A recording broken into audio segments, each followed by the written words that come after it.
Welcome back to our Simple Healthy Life podcast, where our goal is to have real, insightful conversations on topics that we find interesting. And today, I would like to talk to you a little bit about a framework that I put together for athletes, specifically athletes, but really anybody can use it, on ways to build an elite mindset. Before I get started and tell you the framework, I want to tell you why it came about. And maybe this is a little bit personal for the podcast, but let's face it, if you've been listening, you know I like ice cream. And I've made a lot of mistakes. And most of the stuff that we've talked about has really come from personal experience anyways. So the reason I developed Crave is because I have a love for athletics, as everybody knows. And essentially, I didn't have the mindset required to be the best. I had the coaching. I had the coaching. I had great coaches. I had the desire. I had the work ethic. And I had the ability. I had the strength. I had the speed. I had all the things. But inside, I didn't really ever believe that I could be the best. I never really believed that I could win. You know, lucky for me, I got involved in a one-on-one sport, and I had a great career, was very successful, but I never really believed that I was going to go out there and that I was going to beat everybody. And that manifested in a lot of different ways. An example that sticks with me to this day is when I would go out to wrestle, no matter what it was, I would put my singlet on, I would put my straps up, and I would immediately have to take them down and I have to go to the bathroom. I have to go pee. And eventually I knew that was nerves. I didn't know what it was at the beginning, but eventually I realized it was nerves. But I never had anybody to talk to about it. Right. And I guess I could have, right? I had great coaches. I had great family. But I didn't even know that was the problem, I guess. So as I developed and as I grew and as I got into college, and especially when I got into college wrestling and everybody was good, that's when I really started to struggle. So later on, as you guys all know, I got into awareness and meditation. I got into some visualization. I got into some mindset stuff. I started studying the brain. And all of these little pieces for me kind of came together. And I developed something that I'm calling CRAVE, which is an acronym. It stands for courage, resilience, awareness, visualization, and execution. And as I developed this, I actually developed each letter kind of individually, not knowing how they went together, till I started using them. And once I started using them, I started realizing that there were tons of people out there just like me. Not just in the sports world, but as we talked about earlier, you know, I developed into a pretty good public speaker. And when I started hearing people say, wow, man, I can't do that. I can't do that, is what people would say all the time. And I would say, well, geez, you just got to do these things. So I started developing it and started putting it together and then started really honing in on exactly what it was. So that's where it is. That's what it stands for now. It's CRAVE. CRAVE, you can't just want something. You have to crave it. You can't just go for your goals. You have to crave it. And to start, the number one thing that you have to do, and I'll share this with the audience, you have to be honest with yourself. What is it that's holding you back? Is it your mental self-talk? Is it your execution, right? So I know I said a lot there, and I think we'll get into each individual aspect of it, but what do you think about that so far? Yeah, I appreciate the background there, and I think it's interesting, right? Because, I mean, yeah, we know that you were part of the All-American, wrestling team, and I can imagine a little wrestler, young wrestler, being like, oh, I can't wait, I could get there, like, I would make it. I would make it if I got onto that team. And here you are on the team from previous, stories where you're still having the doubts, right? It's like never quite circling back to the fact that you're an elite level wrestler, and that not accepting that fact kind of held you back, Right? Definitely. You need to have the mindset, and we've talked about this before, where like you go out and in your one-on-one kind of like combat sports situation, you have to believe that you're the best in some ways, right? Even it doesn't even matter what the actual performance is, whether it's a competition or whether it is a performance of like singing or dancing or whatever it is. I think you probably need to have a mindset of thinking that, knowing that you're the best, or knowing that your unique expression of that skill or performance is truly the best in that moment. And otherwise, you're too in your head. Oh my God, yeah. And there's countless examples of it, right? I mean, Kobe Bryant talked about just he knew that he put in the work. Mm-hmm. And that was enough for him to say, I know I can do this because I know I get up at 4 a.m. every day and I know I put in the work.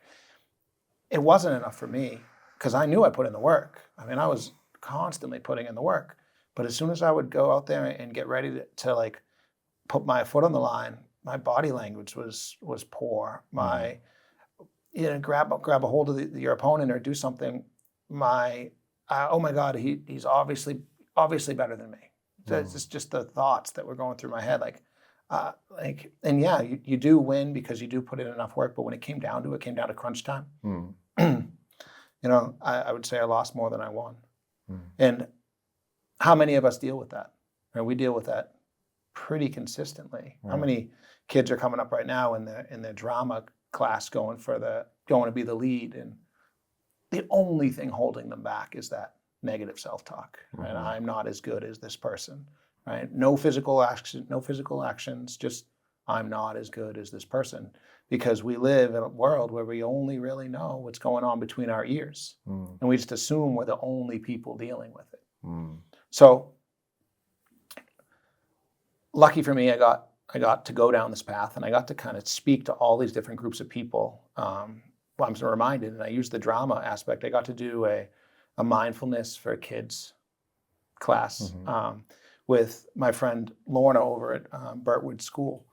And these kids were great, but they absolutely had the same thing that I had. They didn't believe that they could be the lead.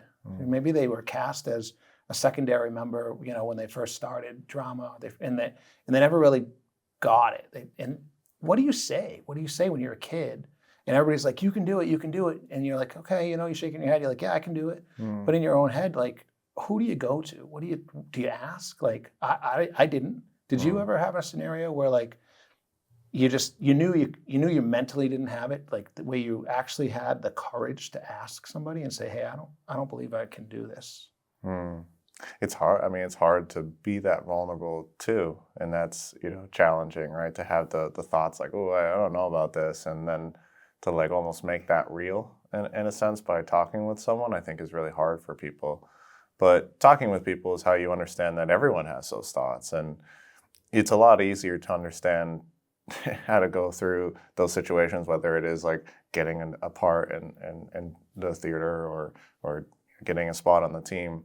It's a lot easier to do those things if you just assume that everyone else is having the same kind of doubts that you are, and then begin to foster more healthful thoughts. And I don't think it's fair to say that we can ever get rid of some of those like limiting beliefs to some degree, or a negative self-talk, but to recognize that it's just kind of like a byproduct of life, that those are just there. They don't necessarily have to mean anything, I think is really important for people, right?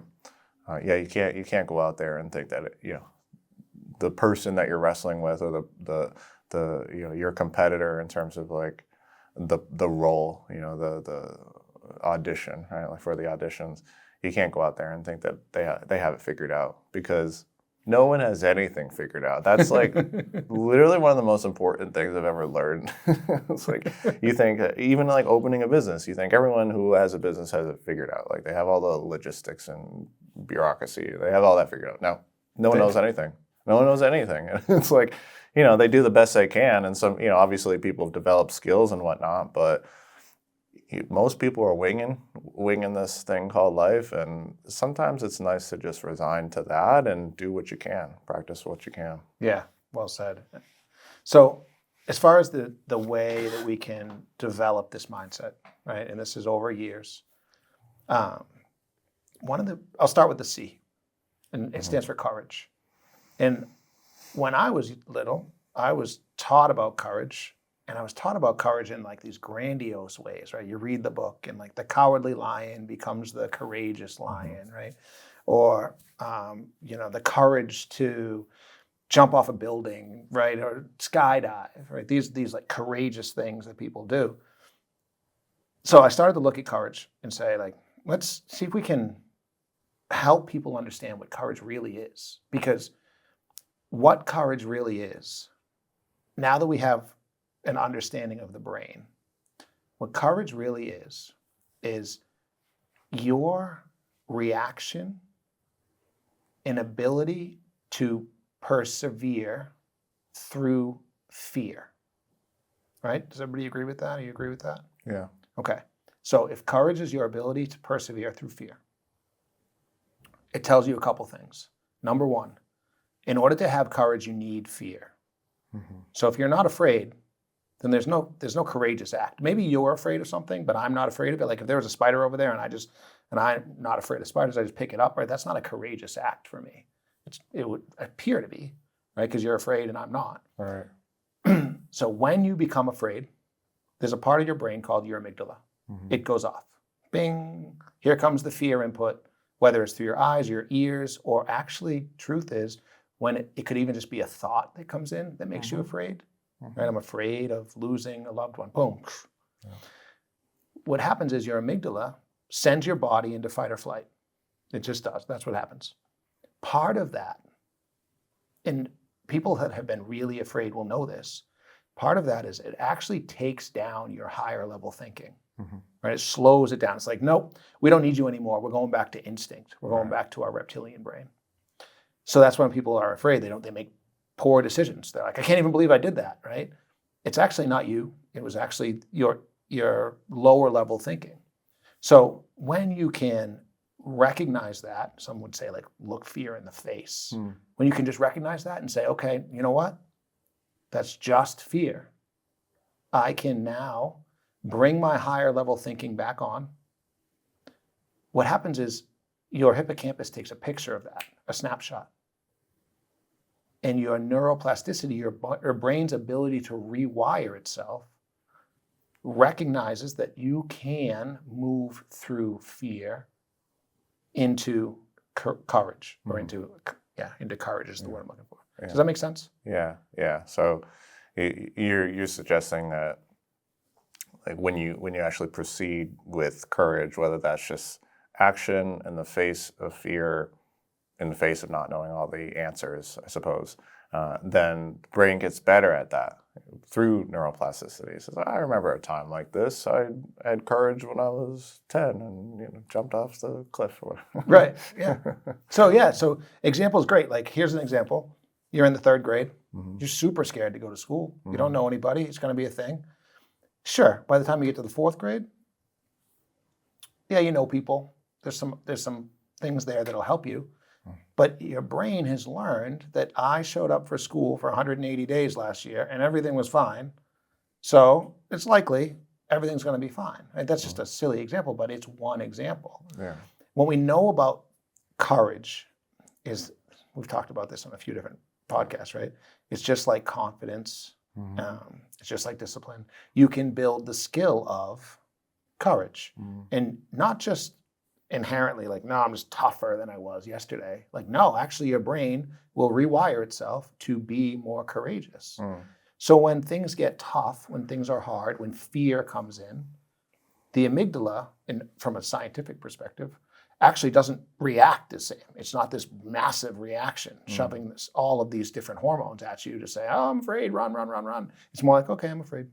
All right, I'm a little bit afraid, right? And it does tend to balance us out, which is pretty cool. So there's still going to be those times where real fear comes in, right? Sure. And that's going to be real fear now, not just, hey, I'm afraid that this guy's going to be better than me. And it takes many, many, many, many reps to change the brain, but it can be done. So from a public speaking example, yeah, you're going to feel the fear. And what do we do with it next is the question. knowing that essentially by bringing on our higher level thinking, by thinking about it, not just running from it, not just saying, I'm afraid, I'm going to run. Like, okay, hold on a second. All right, that's fear. What is it exactly I'm afraid of? All right, they're all going to laugh at me. All right, that sucks. Okay, moving forward. Does that make sense? Yeah. Our brains respond in patterned ways. And so when you feel an emotion, if you've never actually thoroughly processed it and you've never thoroughly taken the time to build awareness and develop the skills there, then it's just going to act as it always does. And if the example is like picking up the spider or dealing with the spider, if every time you feel that fear and you never challenge it, despite how hard it is, and you just run away, that's going to be your pattern. As the brain learns to do that. And so it's not that when you are more courageous or you practice that skill, it's not that the fear in and of itself goes away. It's just that you've learned a better way to deal with that. You've tolerated it as opposed to avoiding it.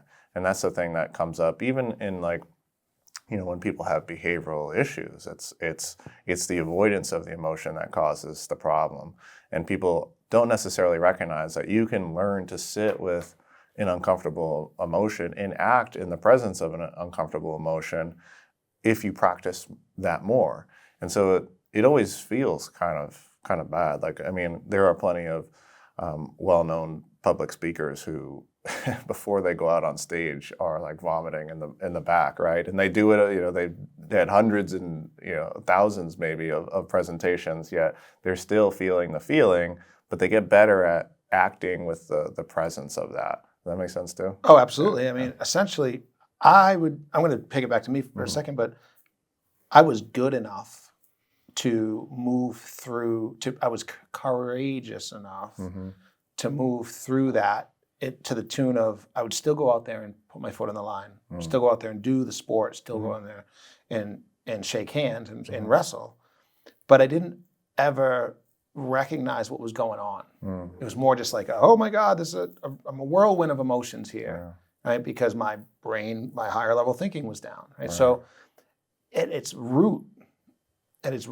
core, it was tough to execute on a plan. And so let's say you're a soccer team and you got 4 kids on it that are nervous, right? It's the state finals, or they're feeling this fear. Like, they're not going to execute the way that they would in practice, or that anybody would expect them to. And I'm lucky enough to talk to a lot of soccer players that would agree with that statement. Like, it's about execution. It's about putting yourself in the right spots. And when you're fearful, you're not executing the way that you could. So the C is for courage. Recognize that to develop this mindset, there's got to be fear. So don't run from it. Recognize that you can develop the skill of courage by doing things that make you nervous, make you scared. Like going to that group that you don't know anybody, right? That's a scary thing for a lot of kids, a lot of people, a lot of adults, right? Putting yourself out of your comfort zone, recognizing that even if you're doing that, right, you're doing it for a reason, and that reason is simply just to develop the skill of courage, develop the brain pattern of courage, develop whatever it is, that's courage. So that's the C. Love it. The R. Now, the R is the one that can really trick us up. R stands for resilience, all right? And when something is resilient, it means to be able to bounce back. So again, I'm not telling you that you have to be elite. I'm telling you that if you need to bounce back, you have to be bouncing back from something. Internally, for me, that something was, I'm not good enough. They're better. I don't have enough. Their record is better than mine. Right? They're a senior, I'm a junior. They're in college, I'm not. They're this, I'm not. Whatever that is. But what I'm speaking about specifically is the resilience to say, in my own head, that negative self-talk, let's reframe it. Let's do it again. Let's do it again. Let's do it every single time you notice it's happening until the end of time, essentially. Yeah. Because I've been doing it for a long time and it's still there. Yeah. So when you're resilient against yourself, what does that mean to you? Like not outwardly, right? Not just stronger because I lift more weights and I'm resilient because I physically built my body, but being resilient in your own mind. Let's say that you wake up for work today and you have a tough day and you tell yourself in the morning over breakfast, like, man, I'm gonna have a tough day today. How do you think that day goes? Exactly as you envision it. Exactly as you envision it, right? Yeah. So can you talk to I know you're a brown belt jiu-jitsu, like you've done a lot of things that require resilience, including starting your own business. I bet that's one of the aspects of things that where that negative self-talk creeps in. Yeah. Can you talk a little bit about that? Sure. Yeah.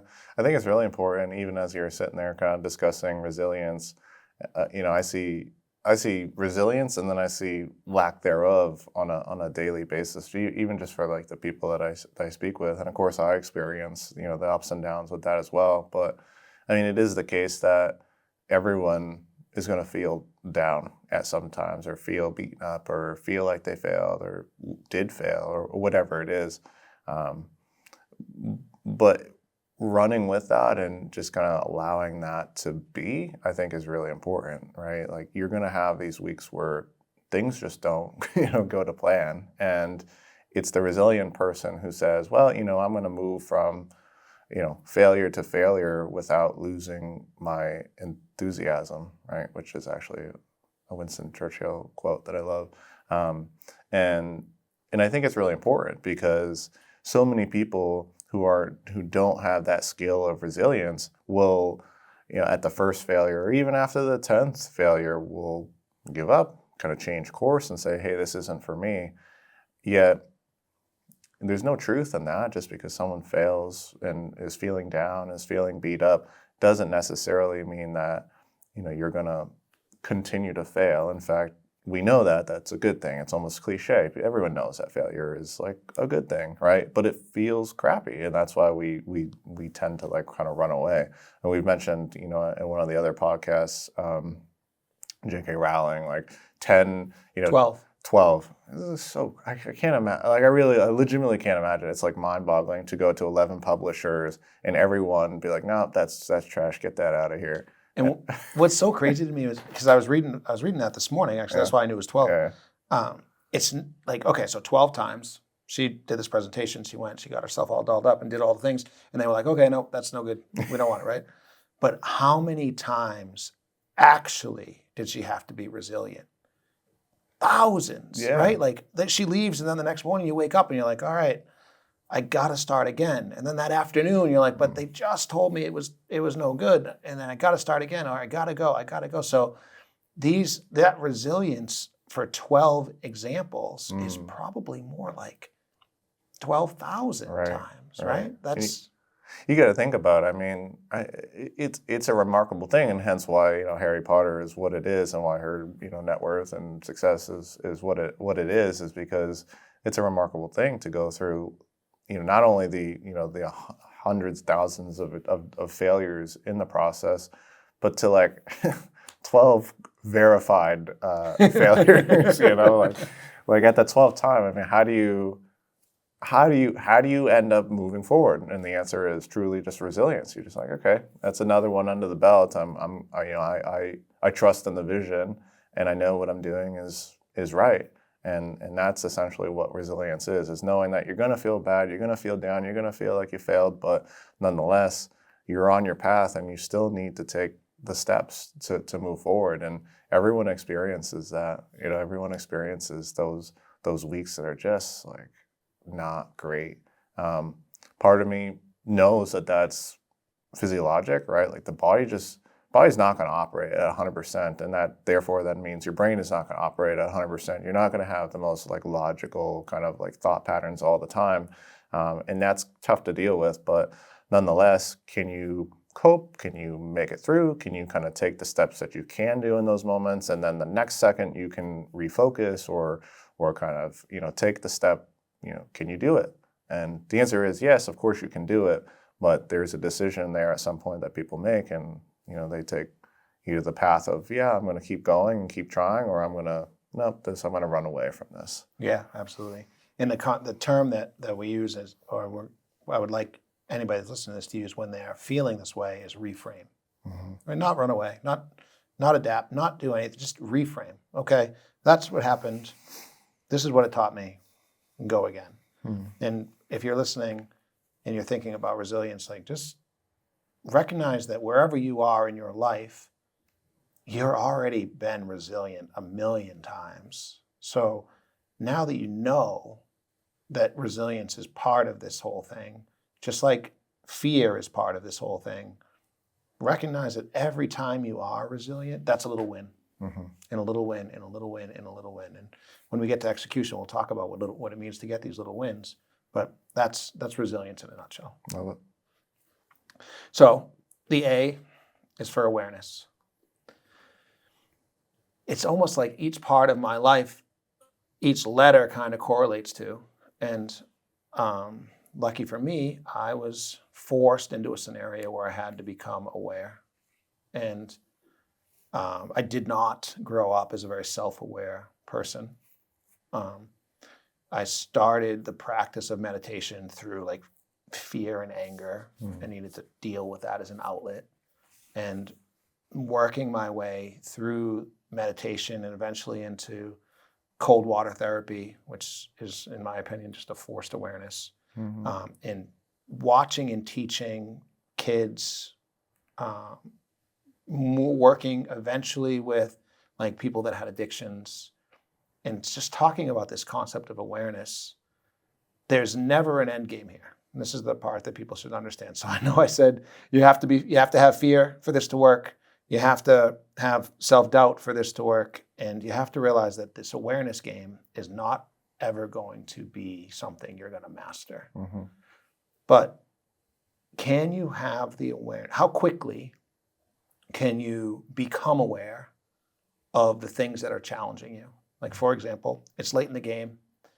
You look in the huddle, they call timeout. You look in the huddle and you look around and you see everybody is, right? They're all doing what we do when it's late in the game and it's close and it's tight. And do you want the ball? And coach is saying, do you want the ball? No, I don't want the ball. Do you want to shoot it? I don't want to shoot it, right? All of these things, these all recognizing that that's a scenario, just one of many. You can use your own example if you want, where you can use the skills we're about to talk about in the next two letters to be your best self, right? And another example before I move on, like, how many times have you, I use this example all the time, how many times have you woken up, something's off, but you don't even notice? You go have your breakfast, come downstairs, talking to your wife, maybe you're mean to her. You go to work, two of your colleagues are around, maybe you're just kind of short with them. Now it's noon, and one of your friends comes around and goes, hey man, what's going on? What's wrong with you today? And you're like, oh man. All of a sudden you just became aware. Like, crap, I was not my best self this morning. Right? And you laid awake, like a boat wake, like you in your path were all these people that are like, man, dude's having a day. Right? We all have that. So what can we do to work on that? Like, what can we do to build the skill of awareness? And I'll let you speak about what we can do to build the skill of awareness. Sure. Yeah. I mean, it's such an important skill, right? If not, and maybe I'm a little biased here because I probably find that this one to be one of the more important ones and one of the less practiced skills out of all the things that we're going to talk about today.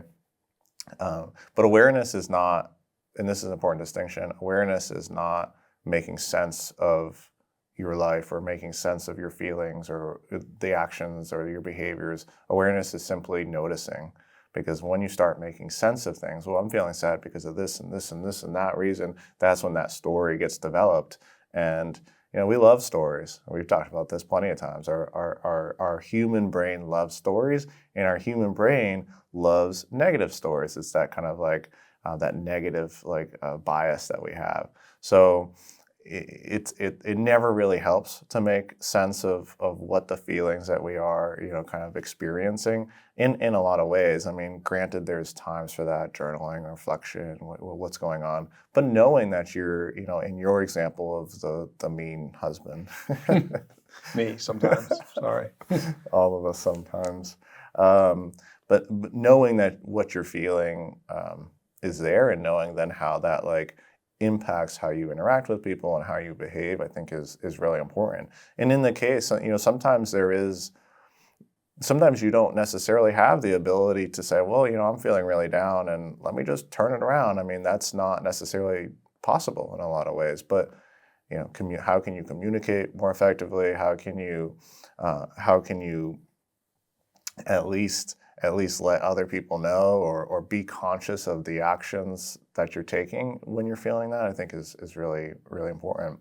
But to build awareness, I think the first thing that people should really start doing is just basic meditations, right? Because that brings light to how unaware we actually are, right? And you mentioned we're never going to be super aware all the time, right? Like I kind of throw out the figures, but if you're 20% aware of your day, that's probably a huge win. That's probably more aware than anyone else is, right? Maybe even the most enlightened person in the world is, 60% aware. I don't know. To get to 100% awareness, I think is probably not really possible.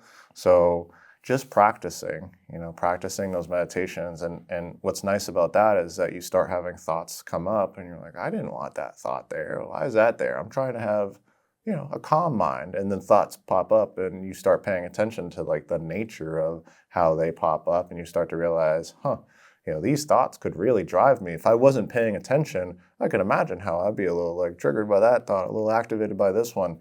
And so when you practice that, it's essentially like practicing the free throw in basketball prior to the game.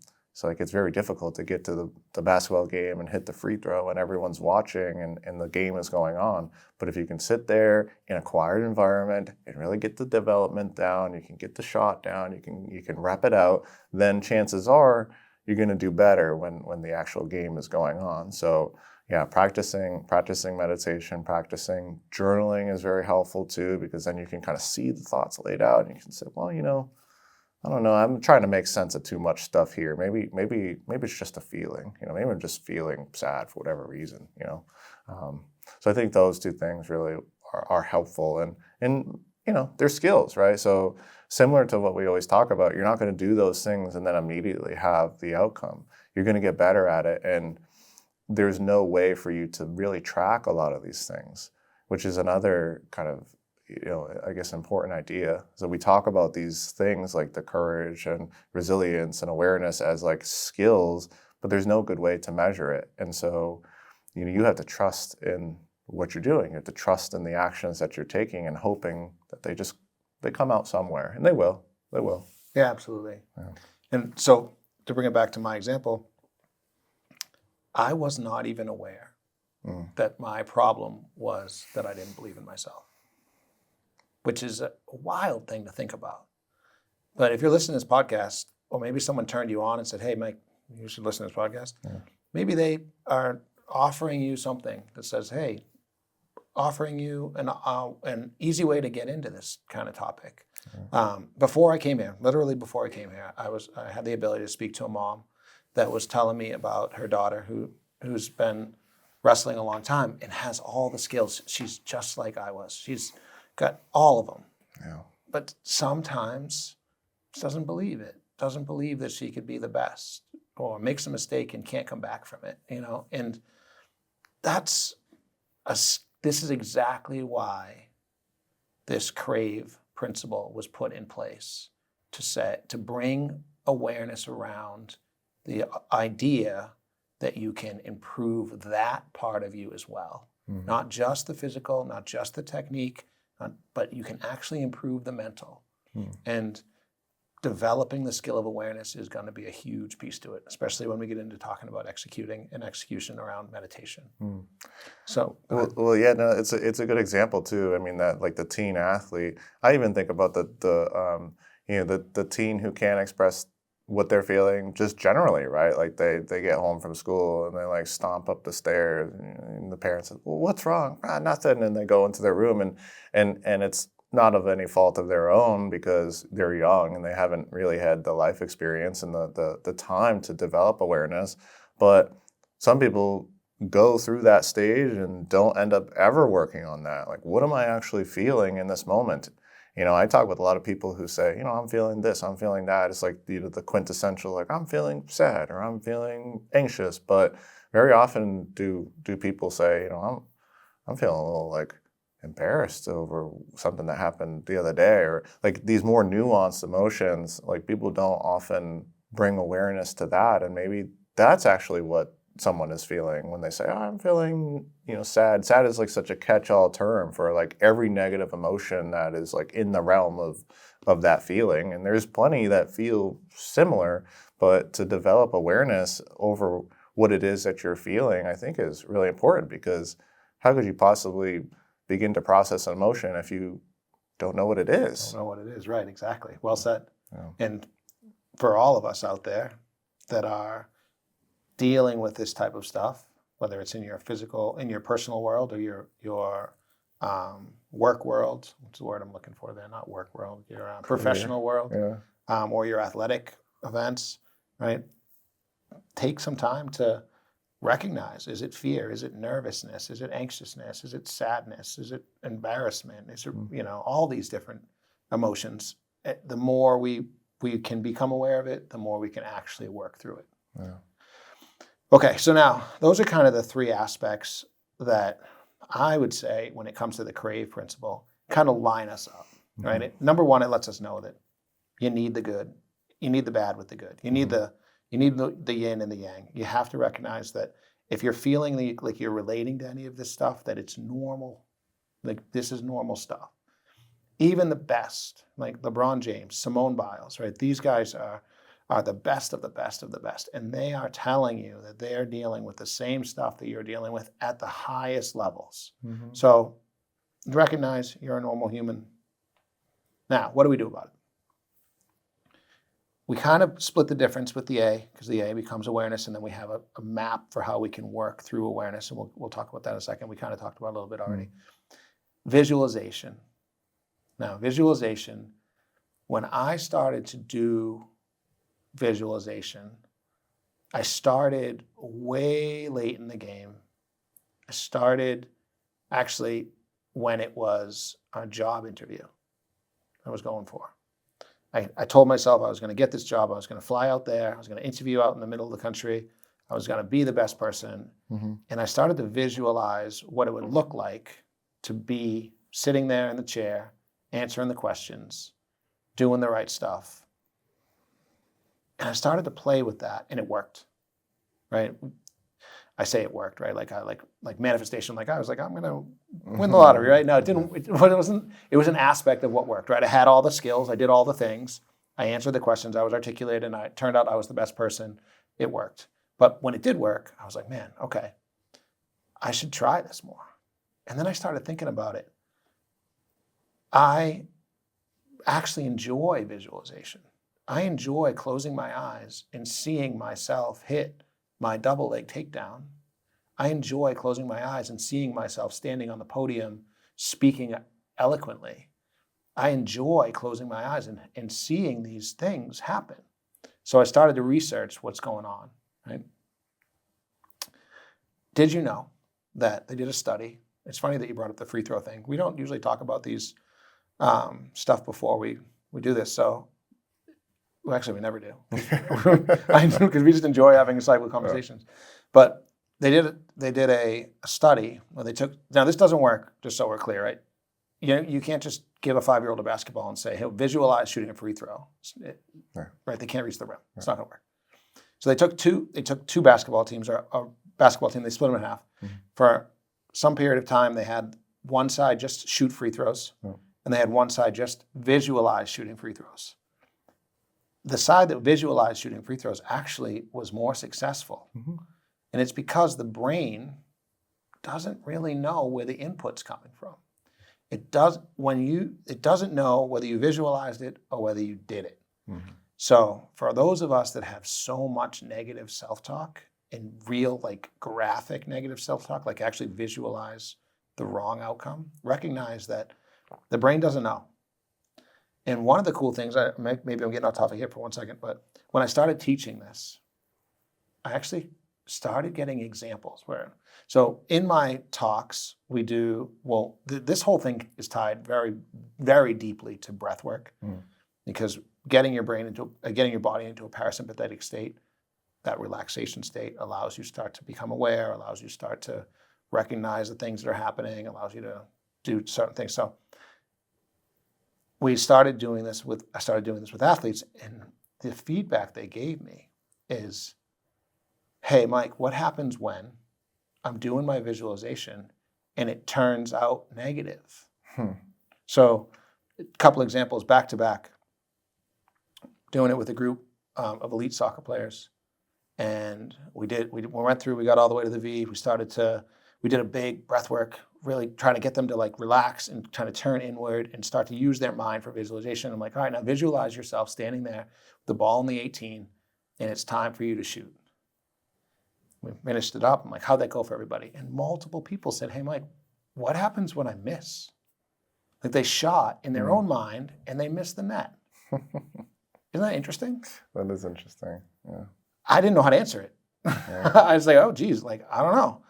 So I started looking it up, reading about it, trying to understand it. Like, it's very common because we have that negative bias that we have to start this process of visualization and one, not being able to do it, not being able to see the outcome that you're looking for. And two, having the outcome that you're looking for actually turn negative before you're done. Wow. So, How could you shoot a shot and expect to make it if you don't think you're going to make it, right? If like, you take a shot and you're like, I'm not, there's a high chance I'm not going to make this, you're probably not more often than not. So that is so interesting. Yeah. The visualization thing I think is always so powerful, and people like probably don't believe what you're saying.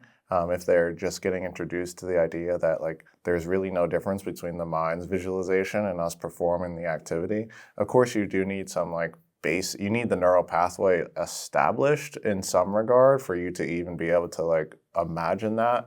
But once it is established, you can strengthen that through the mind. And I bring up the example all the time. Musicians do this all day long. The best musicians can see, like guitarists, can see the fretboard in their head, can know exactly whatever the muscle pattern is to like do a riff or do a solo or whatever it is. They can do that in their mind. I mean, I can do that. I played music for most of my life, and I can do that with the fretboard, right? And there's been times, especially when I was like in like high school, I would sit there and I would just like visualize, whatever new song I'm currently learning, and recognize that when I actually get back home, I'm better at that just from sitting there and visualizing the process. So there is neural pathway activation there, and that's all that a skill is. It's just getting the right one, the one that we want to strengthen stronger, I suppose. And so I think that's an awesome example. There's so many studies where they do the same exact thing and they do it in different areas, and every one turns out to be really good and really positive. And I think it's important to develop some depth there too. So there's a little bit of skill when it comes to visualization, right? Like there's a difference between a very poor visualization, one that's like kind of an idea, and one that's a very well refined idea. And so you do a lot of this. Do you notice that gets easier? You get better at kind of creating the clearer image? Oh, absolutely. Yeah. And so I've been visualizing now for quite some time, and I've been trying like 3 or 4 minutes a day. Like just intentionally setting my timer. I'm gonna close my eyes. I breathe in, I breathe out. I try to turn myself inward, and I try to just actually build a little world in my brain, and I visualize what I'm trying to accomplish. And yeah, there's plenty of times where it doesn't. I don't even get there, but I know that I tried. I know that I built it. And there's other times where I know I'm like, okay, like I can actually see the path now for me to be doing this thing. And it's remarkable.